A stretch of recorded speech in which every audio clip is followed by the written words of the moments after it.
Notre client a bien changé et je ne peux plus faire comme si de rien n'était. Donc aujourd'hui, il se renseigne, il a les moyens de se renseigner. Aujourd'hui, il est communautaire puisqu'il va aller sur des groupes avec des personnes qui lui ressemblent, c'est semblable. Il va aller se renseigner. Il est également, mais alors submergé d'offres commerciales. Il souhaite davantage qu'un bon produit, un bon prix, il souhaite vraiment vivre une belle expérience. Donc, je ne peux plus communiquer de la même façon. Je ne peux plus lui dire, viens acheter, j'ai les meilleurs produits et m'attendre à ce qu'il le fasse. D'ailleurs, il n'aime pas du tout avoir cette impression qu'on l'y oblige parce qu'il a compris que la publicité était là pour nous faire acheter.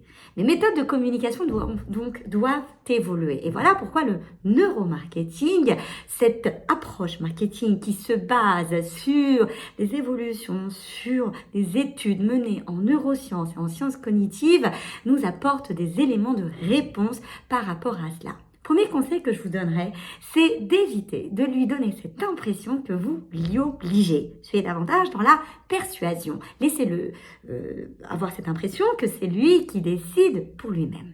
Un exemple, le storytelling est une technique très intéressante où au final, il va s'identifier à un personnage, ressentir son émotion, donc lui ressembler et avoir une impression que ce qu'on propose est vraiment pour lui sans qu'on lui ait vraiment dit. Essayons de voir une communication différente, par exemple à travers des conseils du content marketing, qui va lui permettre de ressentir que nous lui avons apporté de la valeur et donc d'être, j'ai envie de dire, redevable par rapport à cette valeur et de se dire, puisque c'est si efficace, autant le faire. Donc ça, c'est le premier conseil.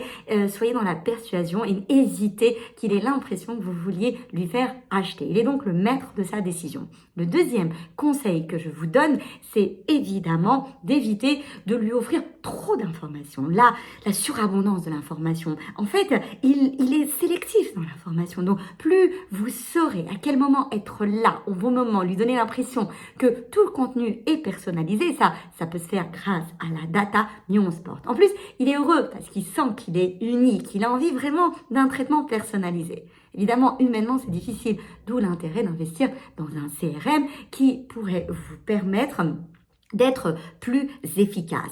Donc, soyez présent quand il le faut, là où il faut et surtout apportez-lui l'élément qui fait la différence. Pas trop d'informations, soyez amical, soyez dans le relationnel, montrez-lui que vous n'êtes pas forcément dans une logique de vente et d'achat et donc de transaction et vous verrez qu'il décidera de lui-même que vous avez la réponse pour lui.